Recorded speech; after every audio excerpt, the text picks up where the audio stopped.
নমস্কার, আমি সুমন্ত। শুরু করছি এক নজরে 25। নয়াদিল্লির পদপিষ্ট কাণ্ড নিয়ে এবার সুপ্রিম কোর্টে জনস্বার্থ মামলাকারী বিশাল তিওয়ারির দাবি, মহাকুম্ভে সাধারণ মানুষকে ভগবানের ভরসায় ফেলে রাখা হয়েছে। ভবিষ্যতে এই ধরনের দুর্ঘটনা এড়াতে কিছু গাইডলাইন তৈরির দাবি করেছেন তিনি।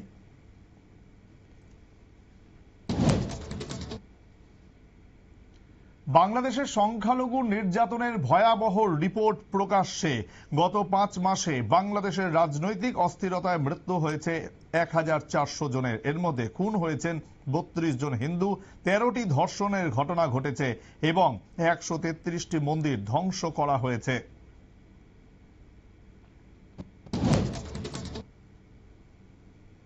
প্রতিরক্ষা বাজেটের নিরিখে বিশ্বের প্রথম 10টি দেশ তালিকায় চতুর্থ স্থানে ভারত। বিশ্বের বিভিন্ন দেশের সামরিক শক্তি পর্যবেক্ষণ করে প্রতি বছর এই তালিকা প্রকাশ করে সামরিক শক্তি পর্যবেক্ষণ প্রতিষ্ঠান গ্লোবাল ফায়ার পাওয়ার। মোট 60টি আলাদা আলাদা বিষয়কে বিচার বিশ্লেষণ করে এই তালিকা তৈরি করা হয়।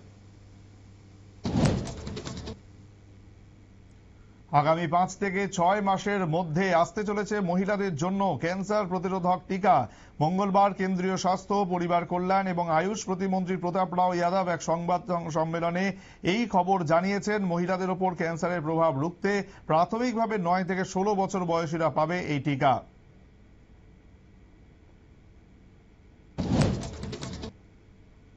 কানাডার টরন্টো বিমানবন্দরে অবতরণের সময় উল্টে গিয়ে রানওয়েতে আছড়ে পড়ল ডেল্টা এয়ারলাইন্সের একটি বিমান। দুর্ঘটনার সময় বিমানটিতে 76 জন যাত্রী এবং 4 জন ক্রিউ মেম্বারের মধ্যে 18 জন আহত হয়েছেন বলে খবর।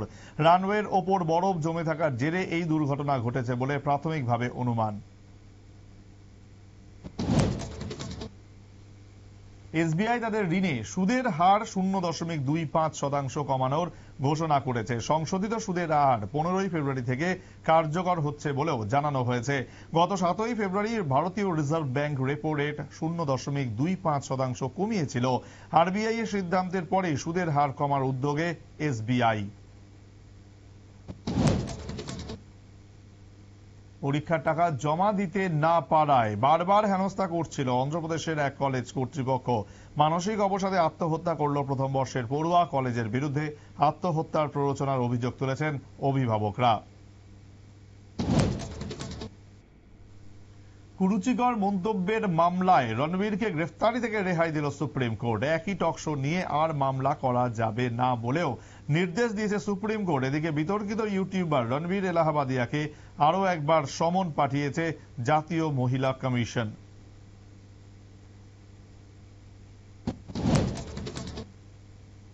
বদলে যাবে হিমাচল প্রদেশের ভৌগোলিক পরিবেশ। রোপার আইআইটির সমীক্ষা থেকে দেখা গিয়েছে এখানকার 45% জমি ধসের কবলে চলে যেতে পারে। পাশাপাশি জলের তোড়ে ভেসে যেতে পারে গোটা এলাকা।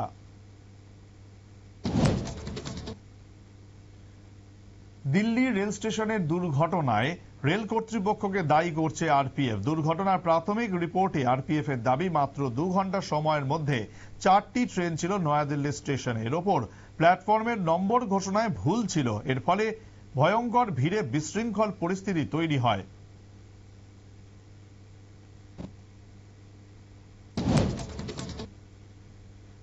শিন্ডে সেনা শিবিরের 20 জন বিধায়কের ওয়াই ক্যাটাগরি নিরাপত্তা ব্যবস্থা তুলে নিয়েছে মহারাষ্ট্র প্রশাসন। প্রশাসনিক সূত্রে জানা গেছে, সরকারি খরচা কমাতে এই সিদ্ধান্ত। এই পদক্ষেপে বিজেপি এবং শিন্ডে সেনার মধ্যে আরও ফাটল ধরতে পারে বলে আশঙ্কা করছে রাজনৈতিক মহল। No flying zone. অযোধ্যায় মন্দিরের ওপর উঠতে দেখা গেল একটি ড্রোনকে, তার গুলি করে নিষ্ক্রিয় করল পুলিশ। প্রাথমিক তদন্তে জানা গেছে ড্রোনটি উড়িয়েছিল এক ইউটিউবার। ঘটনার পিছনে পরিকল্পিত ষড়যন্ত্র রয়েছে কিনা তদন্ত করে দেখছে পুলিশ।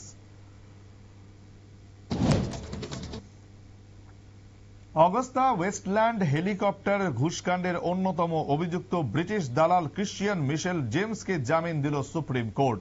মঙ্গলবার বিচারপতি বিক্রম নাথ এবং বিচারপতি সন্দীপ মেহতার একটি বেঞ্চ এই নির্দেশ দিয়ে পর্যবেক্ষণে জানিয়েছে, মিশেল গত 6 বছর ধরে জেলে রয়েছেন। ঘটনার তদন্ত চলছে, তাই অভিযুক্তকে আর জেল হেফাজতে রাখার প্রয়োজন নেই।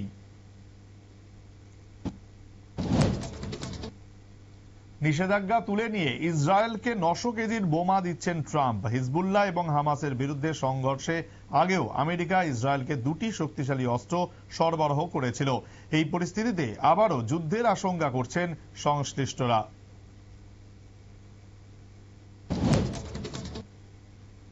বিরাট কোহলিদের জন্য কিছুটা সুর নরম করল ভারতীয় ক্রিকেট বোর্ড।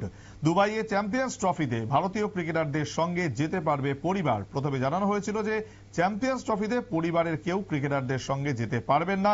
সেই সিদ্ধান্ত থেকে সরে এসেছে বিসিসিআই। যে কোনো একটি ম্যাচের জন্য পরিবার যেতে পারবে বলে জানিয়েছে বিসিসিআই। রাশিয়া ইউক্রেন যুদ্ধ থামার ইঙ্গিত মিলেছে সোমবার। ট্রাম্পের প্রস্তাব মেনে নিয়েছে রুশ প্রেসিডেন্ট ভ্লাদিমির পুতিনের সরকার। ট্রাম্পের প্রস্তাব মেনে মঙ্গলবার বৈঠকে অংশ নিয়েছে রাশিয়া। বুধবার তাদের যোগ দিতে পারেন জেলেনস্কি।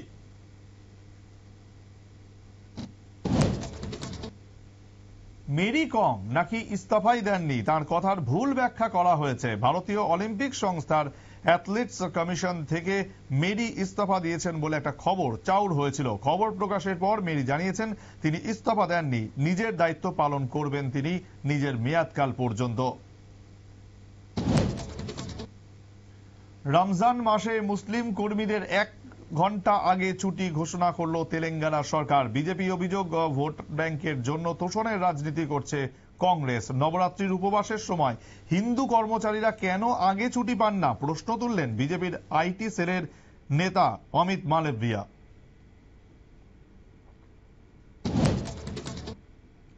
চাহিদা কমে যাওয়ায় ফসলের ন্যায্য দাম পাচ্ছেন না উত্তরপ্রদেশের চাষিরা। 1 টাকা কিলো দরে বিক্রি হচ্ছে ফুলকপি।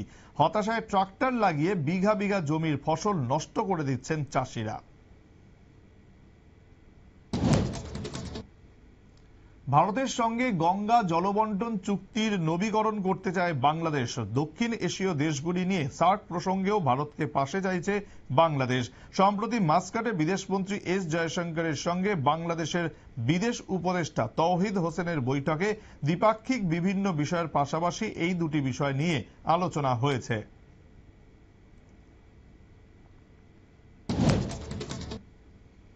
ভারতের নিয়োগ প্রক্রিয়া শুরু করল ইলন মাস্কের সংস্থা টেসলা। সোমবার থেকেই কর্মসংস্থান সংক্রান্ত অ্যাপ লিঙ্কডইনে টেসলার বিভিন্ন পদে নিয়োগের জন্য আবেদন জমা নেওয়া শুরু হয়েছে। আমেরিকা সফরে প্রধানমন্ত্রী নরেন্দ্র মোদী এবং ইলন মাস্কের বৈঠকের সপ্তাহখানেকের মধ্যেই এই পদক্ষেপের পর টেসলার ভারতে আসা নিয়ে শুরু হয়েছে জল্পনা।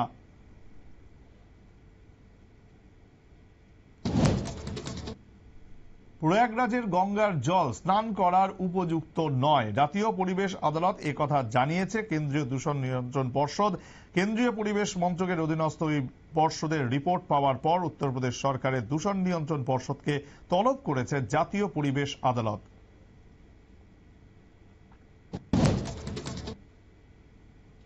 মুখ্য নির্বাচন আয়োগে নিয়োগ নীতি নিয়ে মামলা চলছে সুপ্রিম কোর্টে। এই পরিস্থিতিতে মুখ্য নির্বাচন আয়ুক্ত বাছাই নিয়ে আপত্তি তোলেন লোকসভার বিরোধী দলনেতা রাহুল গান্ধী। বুধবার সুপ্রিম কোর্টে এই সংক্রান্ত একটি মামলার শুনানি থাকায় নিয়োগ প্রক্রিয়া স্থগিত রাখার দাবি তুলেছিল কংগ্রেস, তবে সেই দাবি মানা হল না।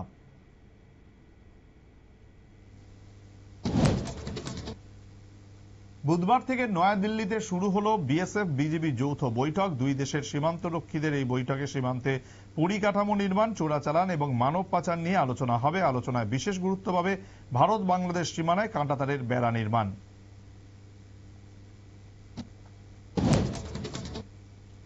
স্বচ্ছ ভারত অভিযানের অঙ্গ হিসেবে জনস্বাস্থ্য সেবায় কায়াকল্প এবং eco friendly community health centre হিসেবে প্রথম স্থান অর্জন করেছে কাকরাবন কমিউনিটি হেলথ সেন্টার। এই কমিউনিটি হেলথ সেন্টারটিতে চিকিৎসা পরিষেবায় সমস্ত দিক থেকে পরিষ্কার পরিচ্ছন্নতার বিষয়ে খেয়াল রাখা হয়। কাকরাবন সিএইচসির ভারপ্রাপ্ত চিকিৎসক আধিকারিক ডক্টর জয়শঙ্কর মজুমদার বলেন, সমস্ত কর্মচারীদের যৌথ প্রচেষ্টায় এই স্বচ্ছতার পরিবেশ গড়ে তোলা সম্ভব হয়েছে।